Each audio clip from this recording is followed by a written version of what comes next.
Okay, so good afternoon, everyone. My name is Dennis Suasana. I'm the director of the Konrad Adenauer Stiftung's office in Indonesia. And I'm very happy to welcome you to our last panel of the day. And of course, I want to thank the organizers, and especially Glenn, for keeping the best for last. Today we're discussing from ideas to impact, understanding civic engagement in Asia.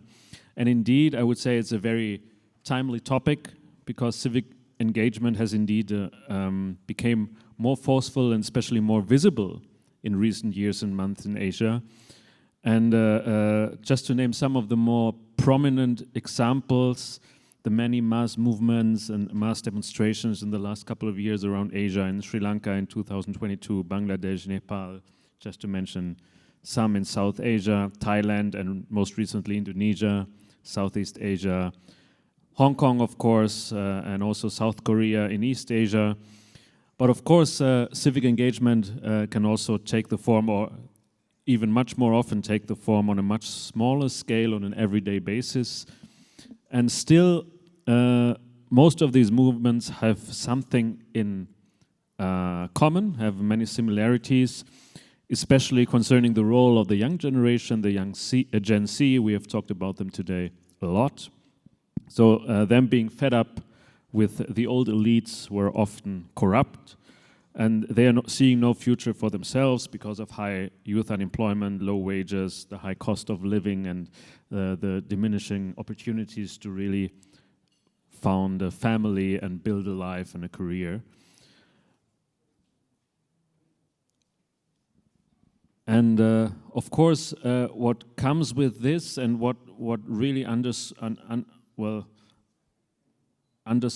the activity or the engagement of the young is the distrust in the old elites. Therefore, these movements are rarely organized by big traditional political organizations which are part of the elites, like parties or trade unions, but they are much more decentralized.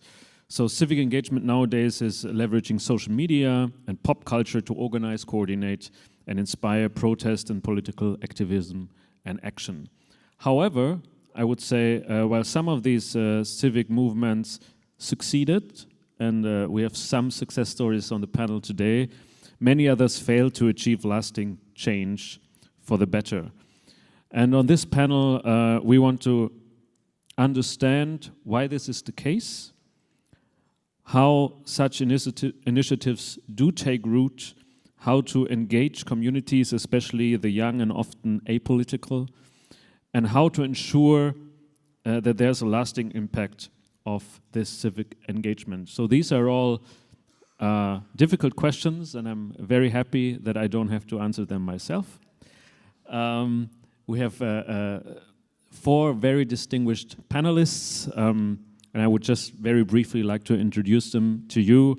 First of all, we welcome Tharma Pillai from Malaysia. He is a co-founder and advocacy director of Undi 18. He has successfully campaigned for lowering the voting age from 21 to 18 in Malaysia, and by this giving voting rights to 5.8 million young additional voters, and thus changing the political landscape in Malaysia profoundly. And in addition to being a community leader, he is also an expert on youth empowerment, so I think a very fitting choice for this panel. Then we are very happy to welcome Ji-won Ok. She is a member of the People Power Party in South Korea, and she is very committed to tackling South Korea's declining birth rate and advancing gender equality in South Korea, especially in the workplace. And in a political and societal environment which is often very hostile to young women and also to these issues, she has remained steadfast in the face of political attacks and online harassment, which I think just proves her point about what has to change in her country.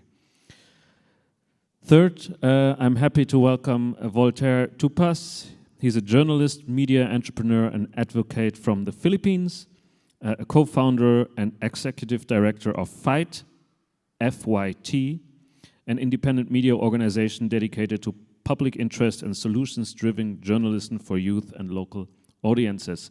And he's also a founder of Lifesaver, again, LYF, a crowdsourcing platform that connects and mobilizes online communities, responders, and humanitarian groups for life-saving action during crisis. And last but definitely not least, Bivitri Susanti from Indonesia. So I'm very happy to have you here, and she's the only one that I'm familiar with. So that's why my introduction is a little bit longer, but also because you do so many things. She's a leading Indonesian constitutional law scholar and a prominent voice in legal reform and civic advocacy. She's a lecturer and a columnist for leading Indonesian newspapers like Kompas and Tempo. She's the co-founder of the Indonesian Center for Law and Policy Studies. She's the chair of Transparency International Indonesia Governing Board. She's the chair of the Indonesian Constitutional and Administrative Law Society, and she's also a member of Indonesia Corruption Watch Governing Board. And I think in Indonesia there's a lot of corruption to watch. So very, very occupied on this post. And she has gained a lot of fame recently as a filmmaker, being one of the producers of the film Dirty Vote, published only a few days before the Indonesian presidential elections.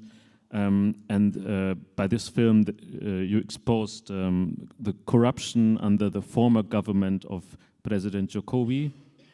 And I think the film had more than 10 million views on YouTube before the elections. So very happy to have you here. Thank you to all of you four. And I would like to start, before we go into a broader discussion, by giving each and every one of you a maximum of 5 minutes to talk about your work, your own civic engagement, just for the audience to get more, familiar with what you do. And I would like to start with you, Tamar. And I would like to you to focus on 3 main questions. First of all, what drives you? What are your strategies also to engage others for your cause? And then what are the obstacles and challenges that you face and how you deal with it? So, Tamar. All right, thank you very much. Hello, everyone. My name is Dharma. I am from Malaysia. I am the co-founder and advocacy director of Undi 18. What I want to share with you is the story of how we succeeded, but also through many different stages of our struggle, of our fight, because I think it's quite an interesting journey. But first, I want to tell you why you should care. Why is this Undi 18 journey an interesting one? So for context, just as Dr. Dan shared just now, it's a 5.8 million new voters that were added onto the system overnight, literally overnight. But this, in terms of percentage, represented at the time an almost 40% increase in the total number of voters in Malaysia. That meant that overnight also that young voters, which we categorize as voters under 40 years old, suddenly jumped to become 51% of the voting population. So therefore, young voters were now the majority. Also, in terms of historical terms in Malaysia, the Undi 18 bill, which was a triple constitutional amendment to lower the voting age from 21 to 18 years old, number one, to lower the age of candidacy to become an electoral candidate from 21 to 18, and lastly, to implement automatic voter registration. So this was a triple constitutional amendment. It was the first constitutional amendment in Malaysian history with unanimous votes, both in the lower and upper houses of parliament. First time. And it was the first time in Malaysian history where a government without a supermajority or without a two-third majority was able to successfully push for a constitutional amendment. So this was the story of why Undi 18 matters and how we changed the democratic landscape in Malaysia. But how we started off was essentially as a student movement. So it was an idea that was designed basically off a Facebook post. We saw a conversation happening around the world, and we were asking ourselves, why were Malaysian youth not involved in our democratic discussions? And we identified that it was because we were disenfranchised. Through law, in the context of Malaysia was that we lived under a system previously where it was 60 years under one-party rule. And that meant to maintain power, they disenfranchised young people, not just through the voting booth, but also through colleges and universities, also through laws such as the sedition law, the communication multimedia law, also through University and University Colleges Act, whereby if you wanted to be involved in universities, you want to be involved in politics as a university student, you were barred and all that. So that was the context that we were fighting in at that time when we launched our movement all the way back in 2016. So what we did as young people with no money, very limited connections, very limited idea on what to do was that we learned from the movements abroad, and we built coalitions. We got support, and we launched our campaign with a singular cause to lower the voting age in Malaysia. I think this is one thing that benefited us, and one of the lessons that we always share, which is that to be focused in what you advocate for, so that you have clarity, you have purpose, and that you are very clear in terms of what are your demands, and we always say the more limited or more focused the demand, the broader the coalition you're able to build. So that was what we essentially did. The other thing that was very unheard of at the time, so in 2018, where this bill was being debated, was being brought forward in cabinet, was being discussed in the corridors of power, this was the first democratic transition in Malaysian history at that time. So it was completely new ground. And one of the things that we benefited greatly were two things. One was, as young people, we had the ability to reimagine things. And one thing that we did very actively was that we chose to work with both sides. We made sure that this movement was not seen as a partisan agenda. We said that this is a youth agenda. This is a democratic agenda. This is an agenda for justice. And we appealed to all sides of the political divide in order for them to support our cause. That's number one. Number two is that partly because of pragmatism, we had no money. Second was because we were digital natives. We were young people, right? So we pushed this as a digital-first movement. So it first started out before we were a formal organization. So now we're a formal organization. There are a lot of different things that we do. But at that time, we were just #Undi18. We were purely a hashtag movement to get people to support us and rally behind us. So that was the strategies that we used. And we essentially identified that there were certain waves of conversation online. And I think I'll share a little bit more in terms of how we can leverage and how you can ride on the waves of attention, the short span that exists in our digital ecosystem, whether it's TikTok, whether it's Instagram. But that was something that we recognized as digital natives, and we use that as part of our strategy, right? We recognize it as waves of attention, and we built around that in order to get more and more supporters as we try to lobby politicians to support us in Parliament. So we eventually succeeded with votes. But I want to share also not just the success of getting the constitutional amendment, because the story doesn't end there. What happened so we succeeded in 2019, but what happened 2 years later was that there was a change in government in Malaysia. What happened during that change in government was that the new government decides they don't like young people voting. They feel that young people are very critical of how they were managing the COVID-19 pandemic. The economy at that time was bad. We had the longest lockdowns in the world in Malaysia. So there was a lot of criticism and anger from the government. So as a result, they decided to postpone the implementation of the bill indefinitely. So what we did was that we had a variety of strategies that we used in order to push back and challenge the government. Number one was, of course, digital native online movement. We went in online. We challenged them. We said, we had #ManaUndi Kami, where is our vote? right? Which eventually morphed into a larger movement that was anti-government, anti-establishment. But second was that we challenged the government in court. We filed a lawsuit against the federal government, and we eventually won against them to force them to implement the bill. And the last thing was that we mobilized the public and the youth to the streets. I think these are the three things that were very, very important that helped us to be able to mobilize not just the public sentiment, but also to get many policymakers and leaders to support us, right? And in terms of now, after the last election, there's a lot of conversation about previously that why bother giving young people the right to vote when they won't vote anyway? Young people don't care. But I want to share one very interesting statistic from Malaysia. We buck the trend of youth disinterest in politics. Young voters, first-time voters, had the second highest rate of voter participation of all age groups in Malaysia during the last general election. So therefore, I think through this journey, I think my time is almost up. I just want to make this point, that that through this journey, we recognize that when young people have the ability, opportunity, and the platform in order to be engaged, they choose to opt in and choose to be engaged. I think that's the story I want to share. I will pass it back. Yeah, thank you, Tarma. Because you answered already some of my questions that I wanted to pose afterwards. Sure. You're forgiven for going over the time limit.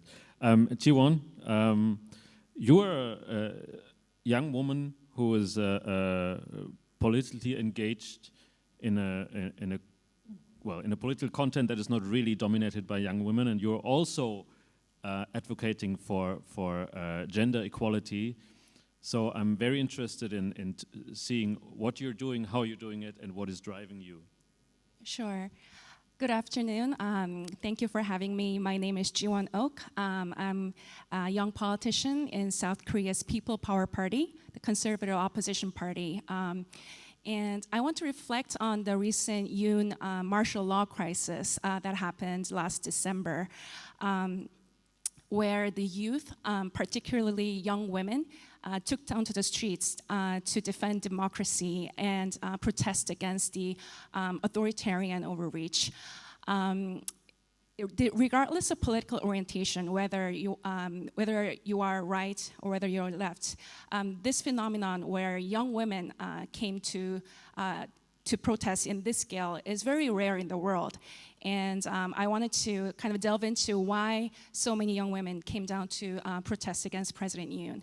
And without further ado, sometimes a video is worth 100 words, so I prepared a short video. So yeah, cast team, please.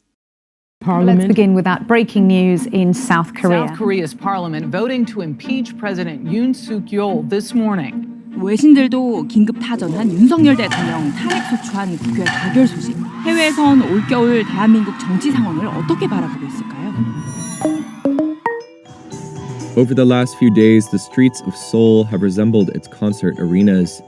Customized light sticks popular with fans of K-pop are commonplace among demonstrators calling for the impeachment of President Yoon Suk-yeol. 윤 대통령의 계엄 선포 이후 해외 언론은 특히 한국의 집회 문화에 주목했습니다. As you can see, yes, celebratory scenes there. People have been singing Into the New World by the K-pop group Girls' Generation as fireworks broke out overhead.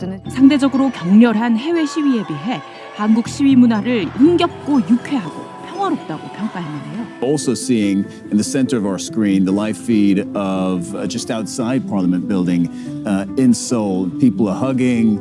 There's dancing from what we can see. There was clapping. There were a huge crowd in favor of impeachment had gathered, and then it was a freezing cold dance party, K-pop dance party out there after the impeachment went through. 반응 살펴보니까요. 이것이 변화를 위한 진짜 시위 방식입니다. 시위가 굉장히 평화롭잖아. 문명화된 놀라운 사람들이네요.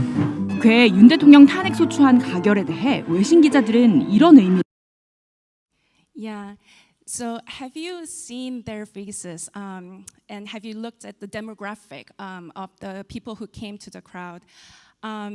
So I want to quote Jared Diamond, the author of Guns, Germs, and Steels. He's an American author who captured the South Korean society very well, despite the despite the glitz and glamour of K-pop. He said, Korea acts like Korea is a country of 50 million people, but it acts like one of 25 million because it does not invest enough in half of the population. And President Yoon, back in 2022, he ran a very anti-feminist campaign. When he came out to the presidential debate, he openly said that there is no systematic gender discrimination. If there is, it is on the individual level. And what became viral and the reason why he was successful in his presidency is when he posted a 7-letter word on his Facebook during the presidential campaign. It said, "Close down Ministry of Women and Family." So we have this ministry dedicated to gender equality, and he wanted to close it. And this became viral among young men who became very tired of the Me Too movement and the feminist movement. And unfortunately, it took a very toxic turn. It opened an open space for spewing hate toward women, and that really kind of became a gender divide. So 60% of young men in their 20s voted for President Yoon, and 60% of young women in their 20s voted for the other candidate in the Democratic Party. So this really divided up our country. And I wanted to highlight just a few facts if you didn't know about the real South Korea behind the K-pop and the glamour. So in 2024, the British journal Economist did a gender survey, and we came out number 29 out of 29 countries in terms of gender equality among OECD countries. So this includes various factors like female employment and wage gap and all sorts of criteria. And there is one statistics, we always come out top for 20 years. And it's not low birth rate, it's the gender pay gap. Korean women are paid 30% less than Korean men. And this among every country in the world. This is an OECD statistic. And despite this, our president kept saying that it's not discrimination, it's just you. And I want to tell you a story that when President Yoon just got elected, and he had an open house with the journalists. And a journalist, American journalist from Washington Post, asked him a question. Why do we not see a woman in your cabinet? We only see all men. And what do you want to do about that in terms of gender equality? And he basically said something like, there were no women who came close to the rank right underneath the ministers. He basically said that he prioritizes ability, not the gender. But what it really sent waves to the Korean society is that what do you mean when you say we prioritize ability? Like, do you mean that women are not competent enough? That constantly being told that we are not competent enough, that really angered the young women. And that's why I think so many of them came to the streets. There are many incidents where I would like to quote that it became so prevalent. I have to interrupt you. Yes. Because okay. We're running out of time. Okay. But I'm very happy that you shared your story, and because we're also focusing on competence, we are very happy to have you on stage, and not some old South Korean man. So, but we're coming back to your topic, of course. Sure, of course. In the discussion. So, Voltaire, you're the only journalist on the panel here, and I'm very eager to hear about your solutions-driven journalism approach. Please. Okay, thank you. I'm a journalist indeed, so I should be transparent. The first time I shared this story with Glenn Chong, I was actually drunk. So, it took me 2 hours to share this story, I was told. So I prepared a briefer because I'm more of a writer than a speaker. In any case, it's in vino veritas, so which I learned from the seminary. So this is my story from the Philippines. Rest assured that I gave him the links to the published story so that he could verify and fact-check my claims, the claims I made under influence. So if told as a TikTok story, because this happened in 2015, this is the hook. If we can share the presentation. This is the hook, before. Yeah, that's the hook. Death came before dawn, as reported by a major daily, and a tabloid also reported, "Goodbye, Mary Jane." In 2015, a woman on death row in Indonesia became the face of a global movement. Her name was Mary Jane Veloso, a Filipino mother of 2, tricked into carrying drugs sewn into her suitcase. Her story could have ended quietly, another forgotten tragedy of poverty and injustice. But stories, a petition, and a people's movement would change the course of her life. A few weeks before the execution, Filipino groups launched the Save Mary Jane campaign. Activists, church leaders, and migrant workers believed that ordinary citizens could move mountains.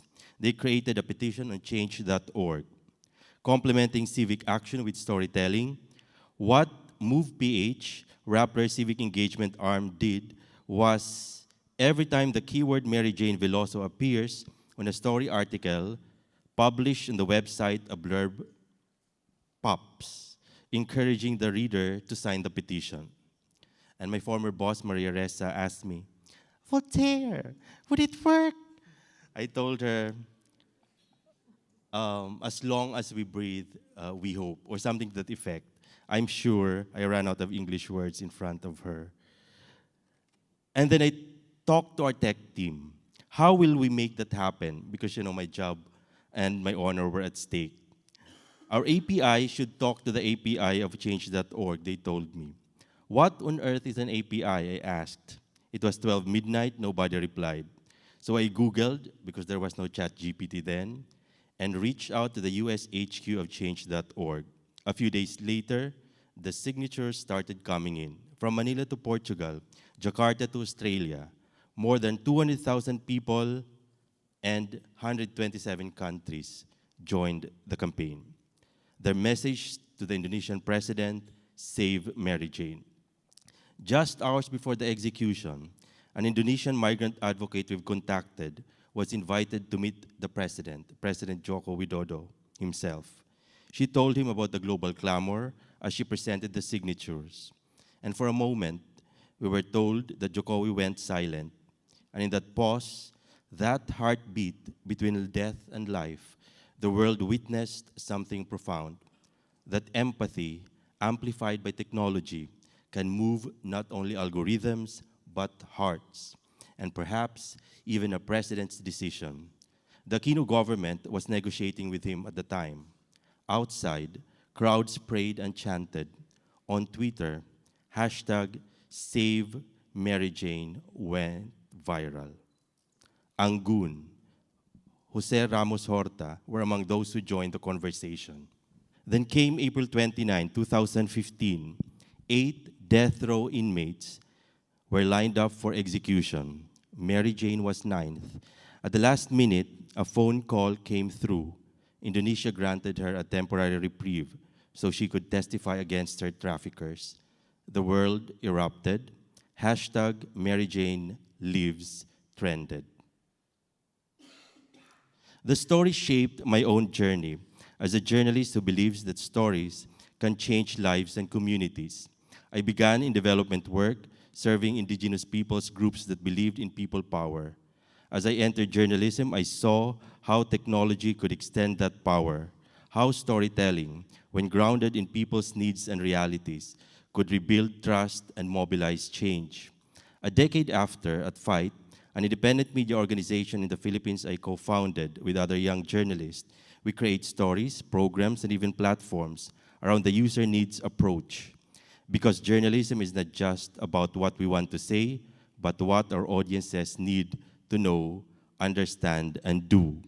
Our vision is simple: to turn stories into solutions and issues into impact. And through Lifesaver, our climate and disaster response platform, we're learning that technology itself can become a form of storytelling, one that saves lives. Our partners are here, the Quezon City government and the international media support. Thank you for being with us, for joining me. Let me take you to Quezon City on a stormy night in July 2025, 25 years after. Sorry, I think we have to... Yeah, I'll just wrap up. And through this platform, we were able to save more than 20 lives because of the reports from the citizen reporters. And we believe that because of platforms like this that empowers people through technology, storytelling, and the community that we build, we're able to amplify our stories and help save lives. So the same technology that we used for saving Mary Jane, the same wisdom behind it for empowering communities. All right. Thank you so much, Voltaire. And finally, coming to you, Ibu Bivitri, your movie, Dirty Vote, has been a huge success, at least with regard to outreach. And I heard you're working on a second part. I did. Yeah, so thank you very much for having me this afternoon, ladies and gentlemen. My name is Bivitri Susanti. Dennis already read very kindly my short bio, so I don't want to take more time to introduce myself. But I think it's a good opportunity that we just heard about hashtags. Hashtag Mary Jane, hashtag Mary Jane lives. And then there was a very interesting narrative about the life of one person who can really, using digital media can really change the situation. What I'm going to tell you is something much bigger, but we use some sort of similar tool, which is social media. As Dennis just leaked to you, last year we made a Dirty Vote. I don't have the videos, you just can search. It's 2 hours, it's too long to show here. And then just actually yesterday, we launched the second Dirty Vote. So just yesterday, as I was flying from Jakarta to Singapore, and that was to basically provide counter narrative to the government's, how do you call it? The government's narrative about how successful our president Prabowo Subianto is.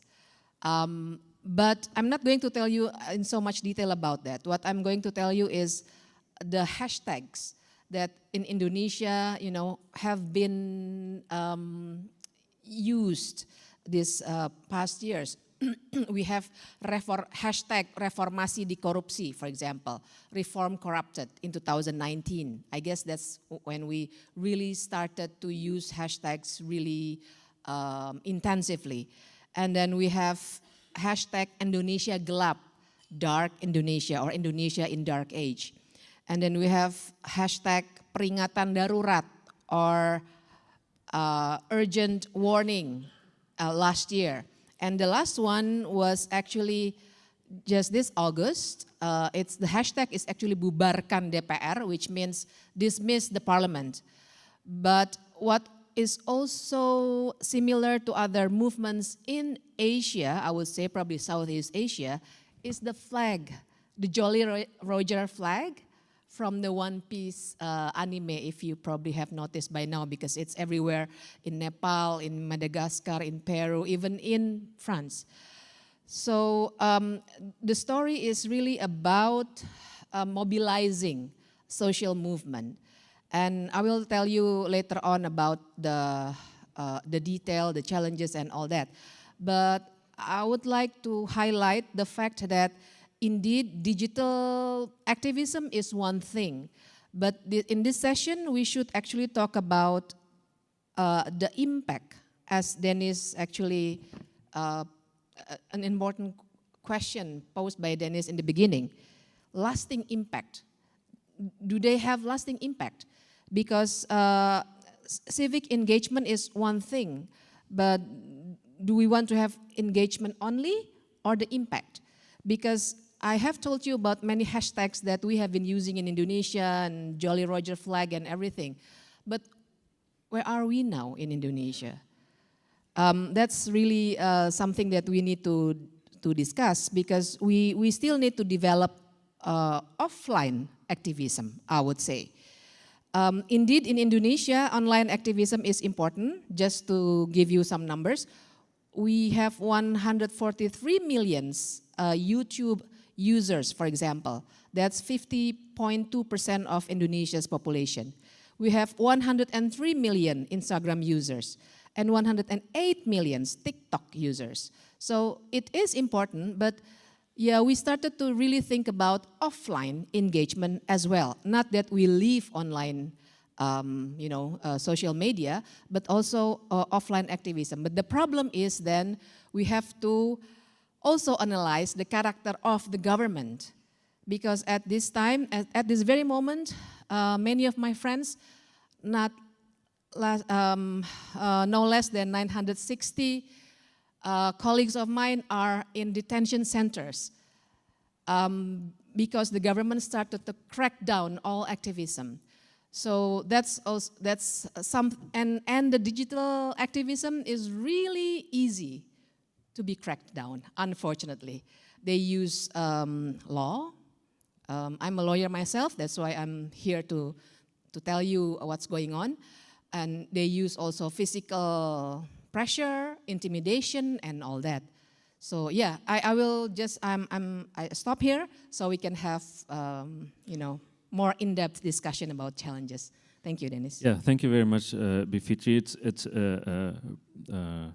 perfect for me to jump right in onto this point that you made about the limits of social media with regard to political and civic engagement.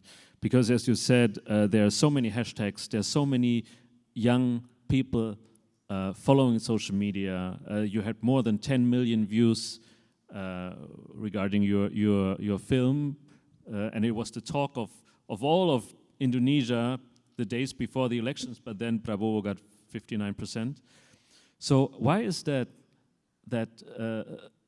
the impact or the influence of social media is so limited?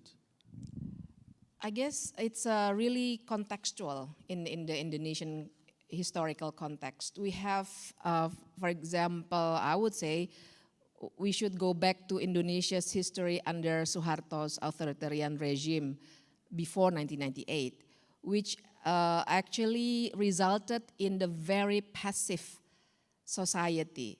So if we talk about civic engagement, then there is this old feudalistic, I don't know if this is relevant to Southeast Asia, but or only in Indonesia, but we have this feudalistic kind of attitude that we would praise our leaders too much, and also let them do things for us. So criticizing means also the act of rebellion to the government. And the mindset is still there, that's one thing, and the education is not good enough apparently after 1998 to really change the mindset. But secondly, I would say that the government also makes use of that situation.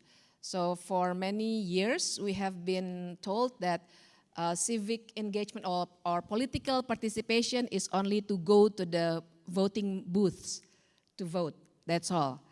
Between votes, just stay quiet, let the government does everything, we will serve you, which actually is not, they're not serving us.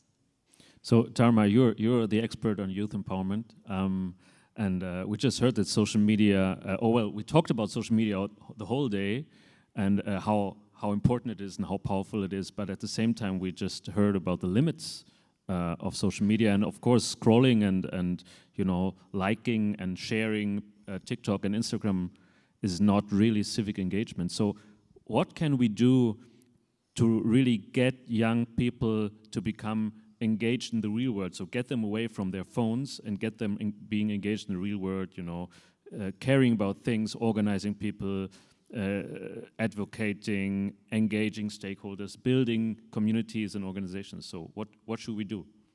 Sure, thank you. So one thing that we've realized and we recognize that social media is fundamentally short-term, right? Your attention is short-term, your support is short-term, everything is just cyclic, because there's going to be another issue that's going to surpass you and interest other people. So it's very important as political communicators, as organizers, as mobilizers, to be able to, what I like to call it, is to build your capital, right? If let's say you're a startup, you have a different type of capital. If you're a NGO or a fundraiser, you have a different type of capital. So you have to define what is capital for you and your organization. Are you looking for funding? People who will give you money? Are you looking for volunteers? Are you looking for people who will join you in a protest? You must be able to identify what is the capital you want to be able to build and build the right platforms in order to engage and then increase that capital. So what I like to call is this your mobilization bank. And that's something that's very important that will enable you to become a stronger and stronger movement over time. So fundamentally, your social media is your marketing tool, right? But that marketing tool has to churn and has to develop into your mobilization bank so that you are able to do, as you rightly mentioned, your community engagement. You're able to have that base to strengthen so that the next time your movement, your issue gets public attention, you are stronger, faster, and you can hit harder and go and reach the right stakeholders in a more effective manner. And that all can only happen if you take advantage of your marketing tools, which is social media, in order to build a structural, institutional strength within your organization. You can call it whichever you want, but for me, you have to build your capital in your bank. Thanks. Great, thank you, Sharma. Yeah. If I may add, we are starting to use this approach called user needs, where we listen to our community before we create content or build platforms, because it should be responsive to their needs, so that you don't build for them but with them. It's their use case, not yours as editor, as innovator. So meaning, do they need help? Do they want to be connected? Do they want to be informed? So it responds to a particular need of a sector. So in our case, when we built Lifesaver, it addresses the need of those who are vulnerable to disasters, to climate change. And if they are empowered, meaning they are informed about how to use the technology and use it to their advantage, it builds a sense of ownership, not only for the reporting purposes, but for using the platform. So it becomes a civic tech that is built in trust. I think that's how you rebuild trust, not only in media, but also in other civic tech. All right, thank you very much. So, Jiwon, you're a member of a political party, which is one of the more traditional ways of getting politically engaged.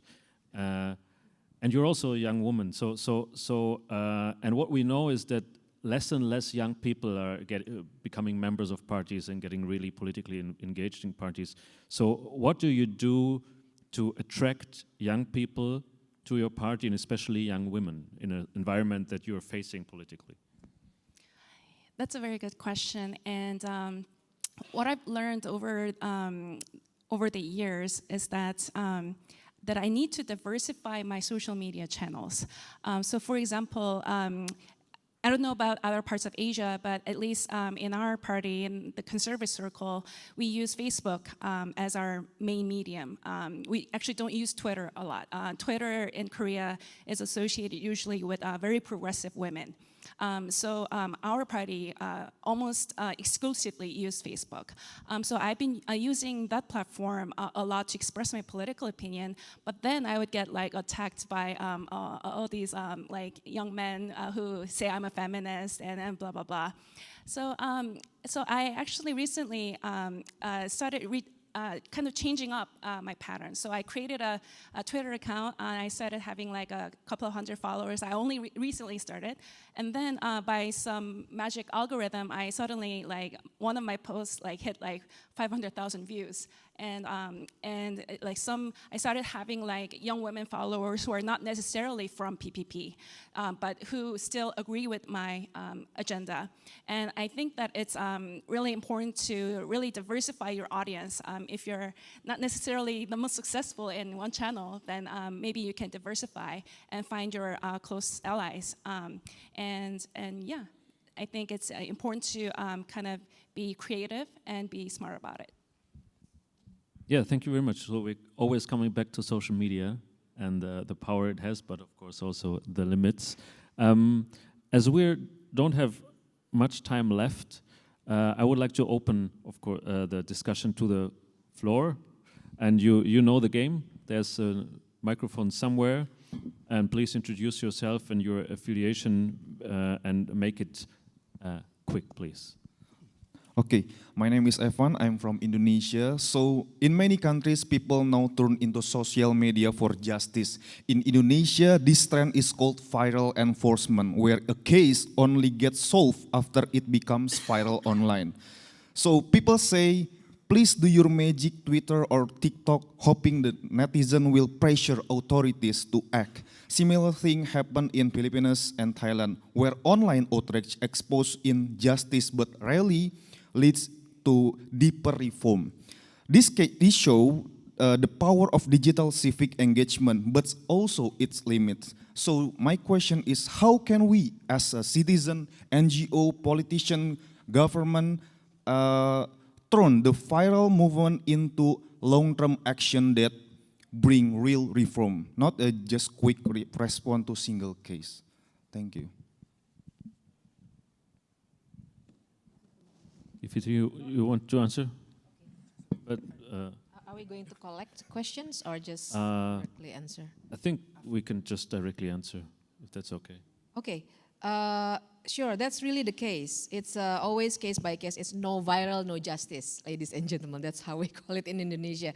Even if we have cases with the police, it's much more worth to make it viral instead of go through the process at the police station, because more often than not, we have to pay, we have to bribe so that the case is solved. So yeah, but the real question is then, how can we change that to real reform?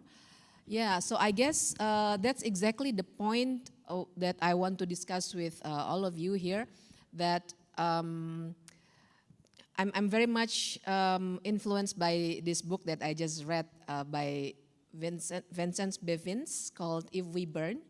So I agree that to start something, it's really useful and practical to have social media engagement.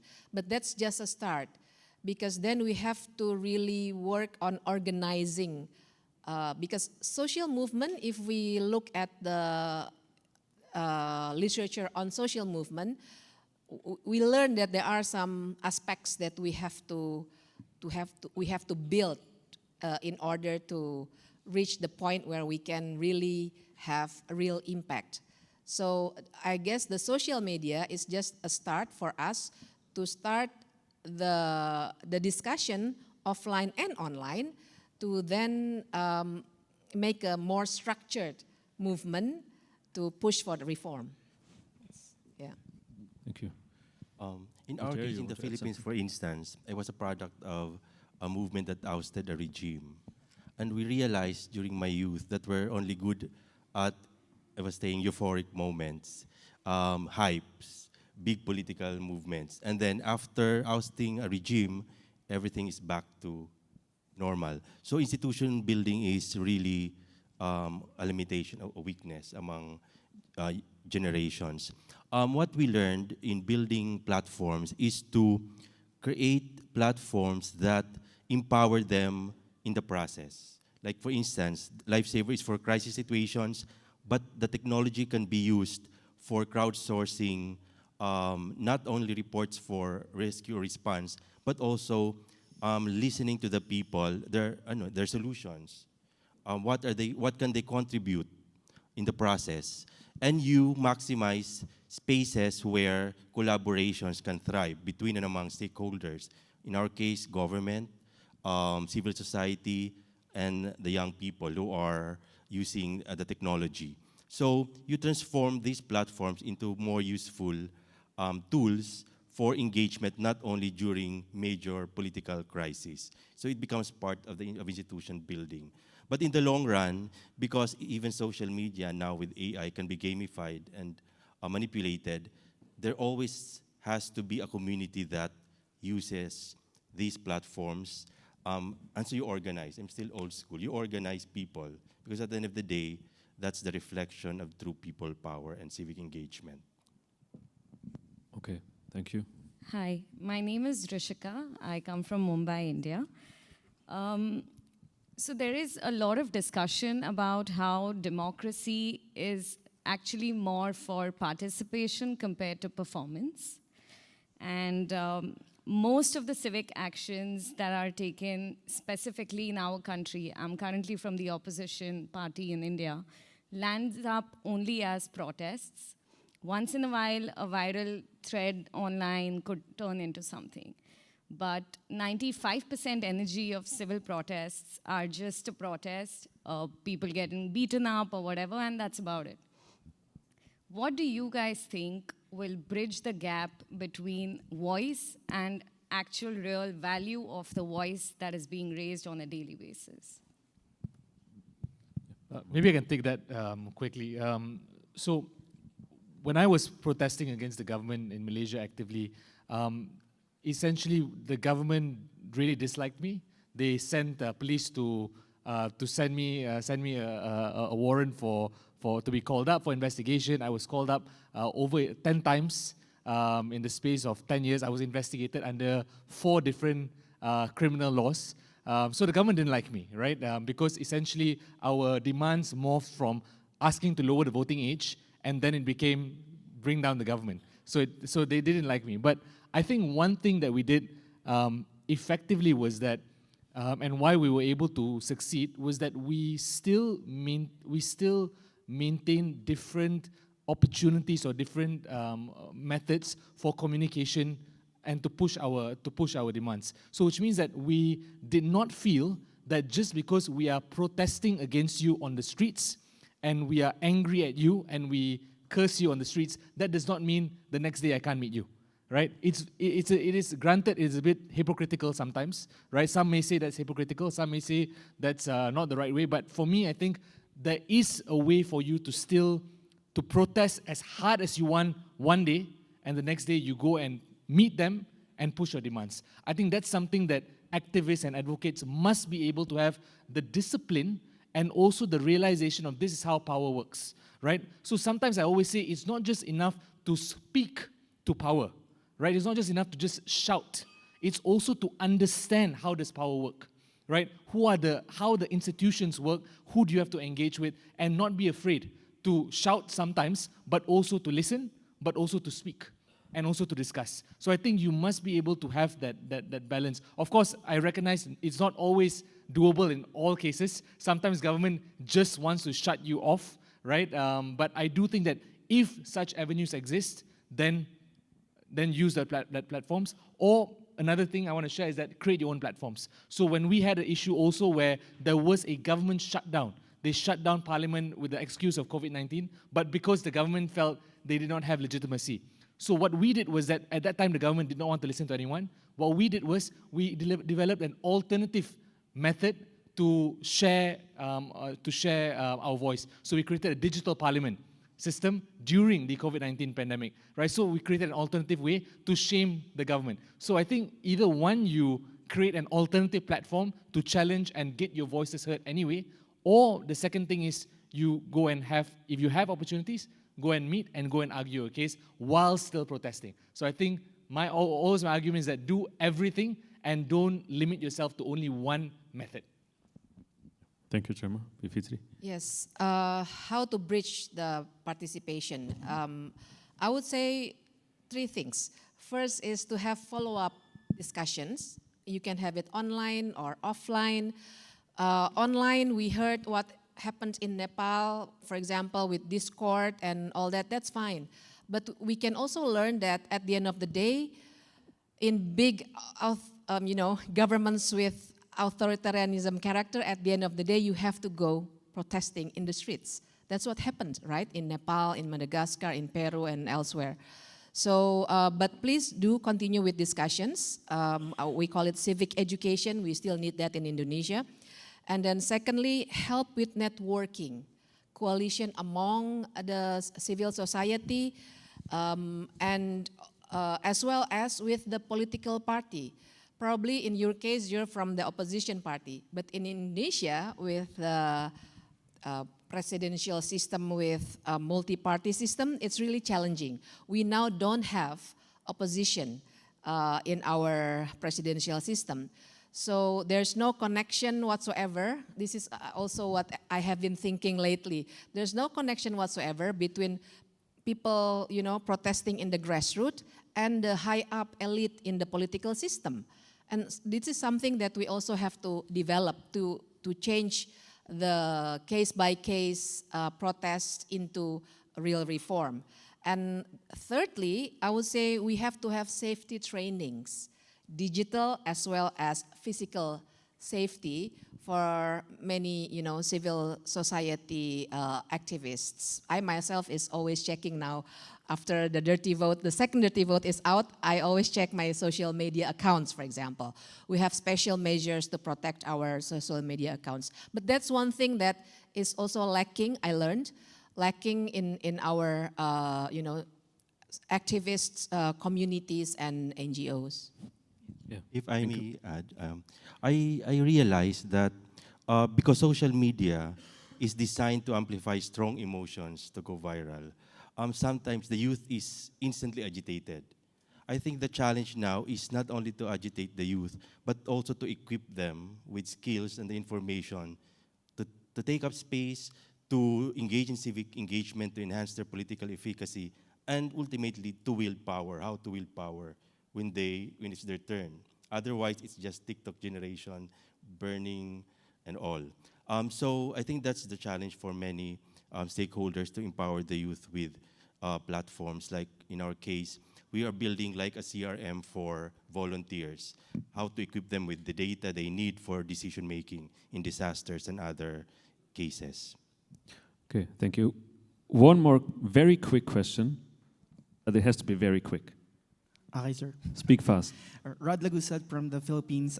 Just to mention lang, in the Philippines just recently, different groups mobilized demonstration calls for against corruption regarding alleged anomalous flood control projects. I know some questions have been mentioned, but I want to know what strategies do you think the most effective to have these civic engagements to begin with, and how these initiatives must be maintained, especially if there is a strong opposition or the initial motivation fades. And also lastly, what are the possible indicators that we can see that this kind of action is evolving to a long-term and hopefully to have an impactful change? Thank you. Okay, who can answer this, I think 4 questions in 30 seconds? You want to try? I'm not sure if I captured all the questions, but I just want to share, I think, as you saw in the video, I mean, Korea is not a perfect country, but one thing that I'm really proud of is that our protests are nonviolent. And I think one of the things that I observed in our protest is that you have to have programs during a protest. So you can't just have a protest for the sake of having a protest, but you need to have you need to think in advance what you're going to do during the protest to channel that energy. So the one way we Koreans, I guess, did that is by singing. So by singing together, you can sort of channel that kind of violent energy, right? By singing K-pop, and also we have like a national exercise song. So every Korean knows during like an elementary school, so it goes like 1, 2, 3, 4, and 2, 2, 3, 4, and then like they made it into like impeach Yoon Suk Yeol and things like that. So we had like an impeachment playlist even. So throughout like 1 hour, we would have like all different lyrics to like, I guess, impeach him. So you need like creative ways to kind of divert that energy into away from becoming violent, right? And kind of, I guess, from our perspective, put a fun spin on it. And I think one thing that helps is to create a symbol.